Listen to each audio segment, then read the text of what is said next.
Hi everyone, welcome back to the my channel. My name is Anil और ये हमारी Vue.js का 4th वीडियो है। इसके साथ के अंदर हम देखने वाले हैं फर्स्ट कंपोनेंट कैसे बना सकते हैं, कोडिंग के साथ हम कैसे स्टार्ट कर सकते हैं। अब तक हमने फाइल स्ट्रक्चर, इंट्रोडक्शन और इंस्टॉलेशन देखा था।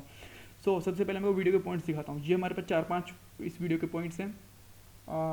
देखो, सबसे पहले हमें यहाँ पे वेक्टर एक्सटेंशन होती है वो इंस्टॉल करनी है। उसका रीज़न क्या है इंस्टॉल करने का? देखो, जब आप अभी कोई भी फाइल ओपन कर रहे हो, मैं यहाँ पे हेलो वर्ल्ड ओपन करता हूँ तो आपको सबका सब एक नॉर्मल टेक्स्ट की जैसे दिख रहा है, क्योंकि अगर यूजुअली आप कोड देखते हो, एक मैं जीएस फाइल खोलता हूँ तो यहाँ पे आपको दिखेगा कि कोड है उसका कलर अलग अलग है, जिससे आप कंप्लीटली समझ सकते हो।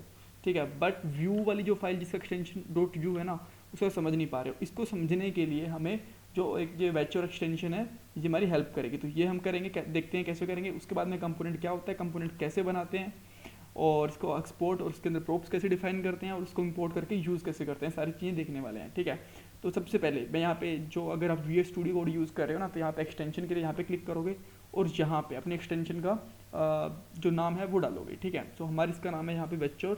सो मैं यहाँ पे लिखता हूँ वेक्टर और जैसे ये डालते हो तो यहाँ पे फर्स्ट एक्सटेंशन जो आ रही है इसको यहाँ पे इंस्टॉल करके देख सकते हो। जैसे आप इसको इंस्टॉल करोगे तो और इंस्टॉल करने के बाद में आप आते हो जो आपकी ये वाली फाइल थी। ठीक है, तो अब देख सकते हो कि अब आपका कोड का कलर है वो चेंज हो गया है। ठीक है, मतलब कि आप समझ में पा रहे हो कहाँ पे स्टाइल है और कहाँ पे HTML का टैग है, कहाँ पे टेक्स्ट लिखा हुआ है, सब कुछ समझ पा रहे हो। ऑलराइट, तो ये इसका एक पॉइंट हो गया। अब देखो कंपोनेंट क्या होता है। अगर मैं एक ये वाली नॉर्मल एक जो अभी के लिए एक ही फाइल बनी हुई है यहाँ पे हेलो वर्ल्ड, इसके अंदर सब कुछ लिखा हुआ है। ठीक है, इसकी बात करता हूँ तो देखो इसके अंदर काफ़ी सारे अपने अपने कंपोनेंट हो सकते हैं। कि एक ये अपना कंपोनेंट हो सकता है इतना, क्योंकि मैंने एक ये वाला कंपोनेंट बना दिया, दूसरा मैंने कंपोनेंट ये बना दिया। एक हेडर हो सकता है अपने आप में कंपोनेंट, फूटर एक अपने आप में कंपोनेंट हो सकता है। तो ये छोटे छोटे कंपोनेंट एग्जाम्पल है। कंपोनेंट की अगर आप डेफिनेशन की बात करते हो तो मैं बताता हूँ, एक पीस ऑफ कोड होता है जो रीयूजेबल होता है और एक स्पेसिफिक टास्क के लिए बनाया जाता है। रीयूजेबल का मतलब क्या है? मान लो कि आपको एक सर्च के लिए एक सर्च बॉक्स बनाना है, उसका एक बटन बनाना है और सर्च रिजल्ट के लिए थोड़ी सी जगह बनानी है। ठीक है, तो इस एक कंपोनेंट को आप बना के रख लोगे। अब उस कंपोनेंट को आप जहाँ मर्जी यूज़ कर लो, हेडर में यूज़ कर लो, फूटर में यूज़ कर लो, लेफ्ट राइट जहाँ मर्जी चाहो वहाँ पे यूज़ कर लो। तो एक कंपोनेंट हो गया, और एक से ज़्यादा बार भी यूज़ कर सकते हैं उस कंपोनेंट को। ठीक है, जैसे कि एक फंक्शन को यूज़ कर सकते हैं ना एक से ज़्यादा बार, वैसे ये कंपोनेंट को एक से ज़्यादा बार भी यूज़ कर सकते हैं।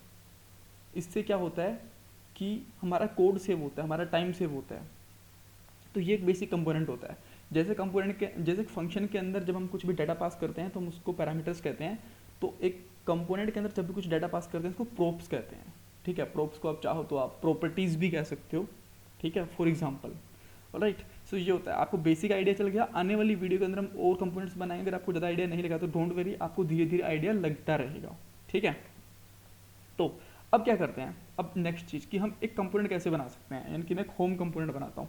सबसे पहले एक यहाँ पे देखो कंपोनेंट होता है वो सेम फाइल के अंदर भी बन सकता है। ठीक है, जैसे कि अब मेरी यहाँ पे हेलो वर्ल्ड फाइल है, इसके अंदर भी एक और कंपोनेंट बन सकता है। लेकिन प्रेफर्ड और रिकमेंडेड जो होता है कि आप एक अलग कंपोनेंट के लिए अलग ही फाइल बनाओ। ठीक है, तो मैं एक अलग फाइल ही बनाऊंगा। अगर आपको एक फाइल में देखना है तो मुझे कमेंट कर दीजिए, मैं एक फाइल के अंदर भी 2-3 कंपोनेंट बना के दिखा दूंगा। ठीक है, मैं यहाँ पे लिखता हूँ होम डॉट JS। नहीं, आपको JS नहीं लिखना है, आपको लिखना है यहाँ पे व्यू। ठीक है, और एंटर करना है। जैसे आप व्यू लोगे यहाँ पे व्यू का लोगो आ जाएगा और यहाँ पे बिल्कुल हमारे पास ब्लैंक पेज है। कंपोनेंट जब बनाते हो तो 2-3 चीज़ें ध्यान रखो, इसके अंदर 2 चीज़ें होनी बहुत ज़रूरी हैं। एक तो टेम्पलेट और दूसरा एक स्क्रिप्ट टैग होगा जिसके अंदर हम जो हमारा कंपोनेंट होगा उसको एक्सपोर्ट करेंगे। ठीक है, देखते हैं कैसे। यहाँ पे मैं लिखता हूँ टेम्पलेट, और जैसे आप टेम्पलेट लिखते हो तो आपका अब इसके अंदर अपना पूरा पूरा HTML लिख सकते हो। ठीक है, और एक दूसरा बनाते हैं यहाँ पे स्क्रिप्ट। ठीक है, और जैसे आपने स्क्रिप्ट बनाया इसके अंदर एक्सपोर्ट डिफॉल्ट अपने आप आ गया। इस कंपोनेंट का नाम जो आप एक्सपोर्ट डिफॉल्ट करना चाहते हो, इस कंपोनेंट का नाम क्या है हमारा, होम। ठीक है, मैं इसको एक्सपोर्ट करना चाहता हूँ। ठीक है, और ये एज एन स्ट्रिंग होता है बेसिकली। राइट, और दूसरा एक और पैरामीटर होता है प्रोप्स। मैं आपको बताऊंगा, अभी जरूरत नहीं है, जस्ट मैं अभी 2-3 मिनट बाद में बताऊंगा, पहले एक नॉर्मल लिखता हूँ। तो मैं क्या करता हूँ, इसके अंदर H1 टैग लिख सकता हूँ। इसके अंदर मैं लिख देता हूँ hello from home component. Alright, मैंने ये लिख दिया तो मेरा कंपोनेंट रेडी हो गया। अब मैं इसको यूज़ कैसे कर सकता हूँ, देखो जब आप CLI के साथ में बनाते हो वैसे तो आप, मैंने आपको पिछले वाली फाइल में बताया मॉडिफिकेशन कैसे कैसे कर सकते हो आप, ठीक है, but still most of the time हम सेम जो ऐप डॉट व्यू होता है ना, इसके अंदर ही सारे के सारे कंपोर्ट जो हमारे कंपोनेंट होते हैं इसको इंपोर्ट करते हैं। तो मैं यहाँ पे आके मेरे कंपोनेंट को इंपोर्ट करता हूँ। जैसे कि पहले यहाँ पे होम हो रखा है इंपोर्ट, ठीक है, तो यहाँ पे मैं लिखूँगा इंपोर्ट समथिंग फ्रॉम, और यहाँ पे मैं लिखूँगा बेसिकली कंपोनेंट्स, और मेरे कंपोनेंट का नाम होम डॉट व्यू, ठीक है, और यहाँ पे आ जाएगा मेरा होम। अब ये होम आ गया। जैसे ही मेरे पास होम आया तो मुझे इसको कंपोनेंट के अंदर रजिस्टर करना है। मैंने यहाँ पे रजिस्टर भी कर लिया, परफेक्ट, कोई प्रॉब्लम नहीं है। और अब मैं इसको चूज़ करूँगा। यूज़ करने के लिए मैं इसको इस तरीके से यहाँ पे लिख दूँगा। तो अब देखते हैं हमारे पास कुछ आउटपुट में आया क्या। यहाँ पे हमारा प्रोग्राम रन हो रहा है, हो hello from component, home component आ गया, ठीक है। अब देखो मैं जो पुराने वाला कंपोनेंट है ना हेलो, इसको हटा देता हूँ फॉर अ मोमेंट, इसकी मुझे ज़रूरत नहीं है अभी के लिए, ठीक है, तो मैं इसको हटा देता हूँ इस तरीके से। अब आपको दिखेगा खाली हमारा कंपोनेंट और ऊपर से ये इमेज, ये वाली। चाहो तो आप इस इमेज को भी हटा सकते हो, ठीक है। तो हमारे वाला कंपोनेंट होगा, इमेज अच्छी लग रही है तो मैं इमेज को वापस से यहाँ पे रहने देता हूँ। ऑलराइट, अब मैं क्या करता हूँ, इस कंपोनेंट की जो होम बनाया मैं, अगर मैं इसकी एक और यहीं पे कॉपी बना दूँ तो क्या होने वाला है, 2 आ गए। इस तरीके से रीयूजेबल होता है। मान लो कि मैंने ये जो होम कंपोनेंट है इसके अंदर मेरे सर्च की फंक्शनैलिटी है, तो सर्च की मैं यहाँ पे लेफ्ट में भी रख सकता हूँ, राइट में भी, टॉप पे भी, बॉटम पे भी, एक क्या मैं 10 बार रख लूँ। ऑलराइट, तो ये हो गया बेसिक इसका कि हम एक कंपोनेंट कैसे बनाते हैं। हमारा कंपोनेंट बन गया, परफेक्ट है। अब मुझे मान लो कंपोनेंट में कुछ डाटा पास करना है, जैसे हम फंक्शन में पास करते हैं, तो कैसे करेंगे। मैं यहाँ पे लिख देता हूँ डाटा, ठीक है। जैसे मैं यहाँ पे डाटा लिखता हूँ तो मुझे इसके अंदर कुछ डाटा डिफाइन भी करना पड़ेगा। लेट्स से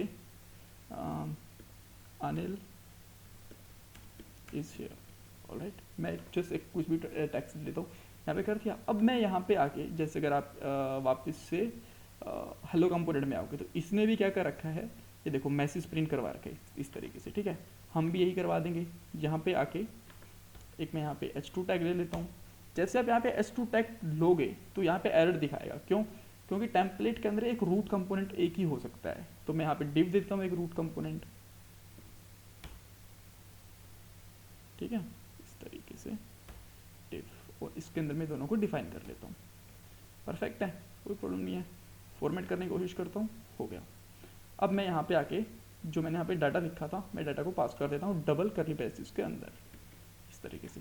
तो क्या ये आपको डाटा दिखने वाला है, नहीं दिखने वाला।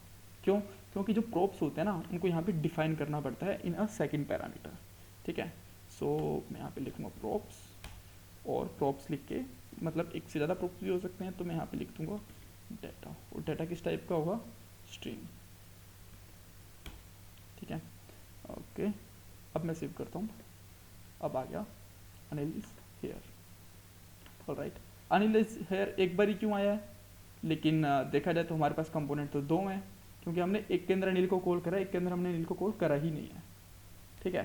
तो ये भी हमारे पास ऑप्शन ही होता है कि हम चाहे तो कॉल कर सकते हैं और चाहे तो हम नहीं भी कॉल कर सकते हैं प्रोप्स को। ये टोटली हम पे डिपेंड करता है। 2 कैसे पास कर सकते हैं, 2 भी पास कर सकते हो। अब यहाँ पे मैं मैसेज लिख देता हूँ, मैसेज में लिख देता हूँ हाय फ्रॉम अनिल, ठीक है।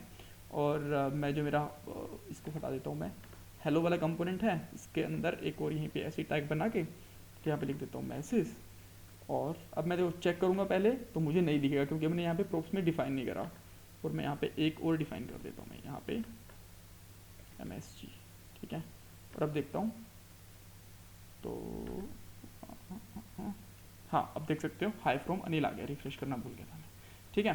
तो इस तरीके से हम 2 भी कंपोनेंट पास करते हैं, जितने मर्जी कंपोनेंट पास कर सकते हैं। और भी बहुत सारी चीज़ें होती है, जो टेम्पलेट होता है ना इसके अंदर बहुत सारी चीज़ें होती हैं, लूप भी लगा सकते हैं, कंडीशंस भी लगा सकते हैं, डेटा बाइंडिंग भी होती है, वो सारी की सारी चीज़ें हम करेंगे अभी आने वाली वीडियो के अंदर, ठीक है। सो चैनल को सब्सक्राइब करना मत भूलेगा।